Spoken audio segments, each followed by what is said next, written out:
గౌరవ ముఖ్యమంత్రి వర్యులు, గౌరవ సహచర మంత్రివర్యులు మరియు గౌరవ సభ్యులందరికీ నా హృదయపూర్వక నమస్కారాలు తెలియజేస్తున్నాను. ప్రముఖ కవి గుర్రం జాషువా గారు రైతు గురించి వ్రాసిన పద్యంతో వ్యవసాయ బడ్జెట్ ప్రారంభించడం సముచితంగా భావిస్తున్నాను. వాని రెక్కల కష్టంబు లేనినాడు సస్యరమ పండి పులకింప సంశయించు, వాడు చెమటోడ్చి ప్రపంచమునకు భోజనం పెట్టు, వాడికి భుక్తి లేదు. రైతుకి పై పరిస్థితి మారాలని, రైతే రాజు కావాలని మన ప్రియతమ ముఖ్యమంత్రి శ్రీ నారా చంద్రబాబు నాయుడు గారు ఆకాంక్ష అని చెప్పి తెలియజేస్తున్నాను. ఆరుగాలం ఇంటిల్లిపాది శ్రమించి ఈ ప్రపంచానికి అన్నం పెట్టే రైతన్నకు మనస వాచ కర్మణ శిరస్సు వంచి పాదాభివందనం తెలియజేస్తున్నాను. నడి సముద్రంలో గమ్యము లేని దిశగా కొట్టుకుపోతున్న నావకు సుక్కాను వలె అంధకారమనే అగాధంలో పడిపోతున్న ఆంధ్ర రాష్ట్రానికి దిశానిర్దేశం చేసే దక్షత, దార్శనికత కలిగిన నాయకుడు కావాలని, ఇటు సంక్షేమం అటు అభివృద్ధి సమదృష్టితో రాష్ట్రాన్ని ముందుకు తీసుకెళ్లగలిగే నాయకుడు కావాలని, ప్రజలు సరైనటువంటి సమయంలో సరైనటువంటి నిర్ణయం తీసుకొని అభ్యుదయ పరిపాలన రీతికి, రాజనీతజ్ఞతకి నిలువెత్తు నిదర్శనమైన మన ప్రీతమ నేత చంద్రబాబు గారిని ముఖ్యమంత్రిగా గెలిపించుకున్నారు. ఇంతట ఘన విజయం అందించినటువంటి రాష్ట్ర ప్రజలు రుణం తీర్చుకునేందుకు మనందరం నిరంతరం కష్టపడాలని మన ముఖ్యమంత్రి గారు మాకు పదే పదే చెబుతుంటారు.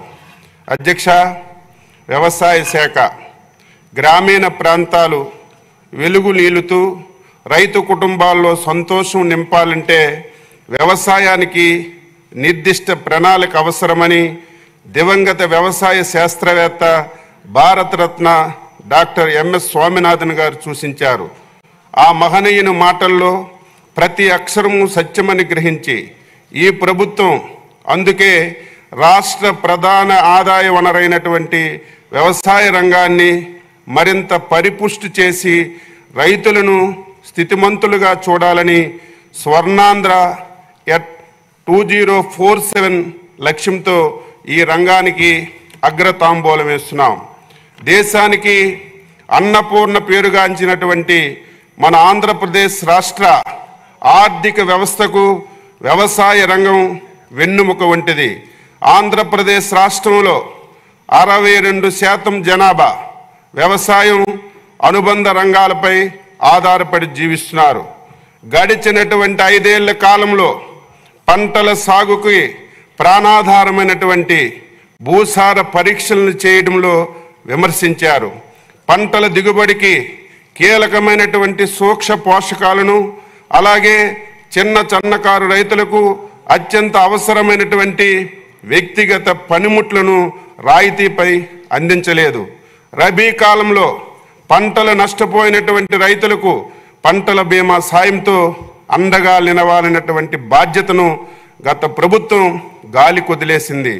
అంతేకాకుండా గత సంవత్సరంలో కరువు పీడిత ప్రాంతాలకు పంటల బీమా అందించాలని విచక్షణ కూడా మర్చిపోయారు. మన సంకీర్ణ ప్రభుత్వం అధికారంలోకి వచ్చినటువంటి 100 రోజుల్లో రైతు అభ్యున్నతే ప్రధాన లక్ష్యంగా భావించి వ్యవసాయ శాఖకు సంబంధించి భూసార పరీక్షా పత్రాలు జారీ, పొలం పిలుస్తుంది, డిజిటల్ వ్యవసాయంలో భాగంగా ఫార్మర్స్ రిజిస్ట్రీ ఏర్పాటుకు చర్యలు, పంట సాగులో డ్రోన్ వినియోగంపై అవగాహన మరియు శిక్షణ, కౌలు రైతులకు గుర్తింపు కార్డులు పంపిణీ చేశాం. ఆగస్టు సెప్టెంబర్ నెలలో రాష్ట్రాన్ని కుదిపేసినటువంటి వరదల్లో పంట నష్టపోయినటువంటి రైతులకు పెట్టుబడి రాయితీ సహాయాన్ని పెంచడమే కాకుండా నెల రోజుల్లోనే బాధిత రైతులందరికీ నేరుగా సొమ్ము అందించడానికి కంటి మీద కునుకు లేకుండా శ్రమించి అండగా నిలిచారు మన ముఖ్యమంత్రి గారు. రానున్న కాలంలో వ్యవసాయ రంగాన్ని మరింత అభివృద్ధి చేసేందుకు ఆంధ్రప్రదేశ్ సాగుదారుల హక్కు చట్టం 2024 రైతు బృందాలకు డ్రోన్లు సరఫరా, రైతులకు వ్యక్తిగత పనిముట్లు, రాయితీపై విత్తన సరఫరా, బంజరు భూముల్ని సాగులోకి తీసుకురావడం, అన్నదాత సుఖీభవ, పిఎం కిసాన్ పంటల బీమా, వడ్డీ లేని రుణాలు వంటి పథకాలు అమలు చేయబోతున్నాం. 2024-25లో వ్యవసాయ శాఖలోని రైతు సంక్షేమం మరియు అభివృద్ధి కార్యక్రమాల కోసం ఈ బడ్జెట్ను ప్రవేశపెడుతున్నాం. భూసార పరీక్ష ఫలిత పత్రాలు. పంటల దిగుబడికి భూసారమే కీలకం. రైతు తన పొలంలో మట్టి సారం, పోషక లోపాలు తెలిస్తేనే ఏ కాలంలో ఏ పంట సాగు చేయాలో తెలుస్తుంది. ఇలా మట్టి నమూనాలను విశ్లేషించి ఆ మట్టిలో పోషక లోపాలను తెలియజేసి మంచి దిగుబడి సాధించడానికి తీసుకోవలసినటువంటి చర్యలను ఈ భూసార పరీక్ష ఫలిత పత్రాల ద్వారా సూచిస్తాయి. వీటికి ప్రాధాన్యతను గుర్తెరిగి తిరిగి మళ్ళీ ఈ సంవత్సరం యుద్ధ ప్రాతిపదికన ఎస్హెచ్ఈలు పంపిణీ చేయడానికి రాష్ట్ర ప్రభుత్వం విధానపరమైనటువంటి నిర్ణయం తీసుకుందని చెప్పి తెలియజేస్తున్నాను. 2024-25 4.5 లక్షల మట్టి నమూనాలు విశ్లేషణకు 18.35 కోట్ల లక్ష్యంగా ఇప్పటి వరకు 4.15 లక్షల నమూనాలు సేకరించాం. 1.21 లక్షల నమూనాలు విశ్లేషించి 79,000 మట్టి నమూనాలకు ఎస్హెచ్సి జారీ చేశాం. ఎన్నో ఏళ్లుగా ప్రయోగాల్లో రసాయనాలు మరియు శ్రమతో కూడిన వెబ్ కెమిస్ట్రీ కానీ పద్ధతిలో మట్టి నమూనాలు విశ్లేషిస్తున్నాం.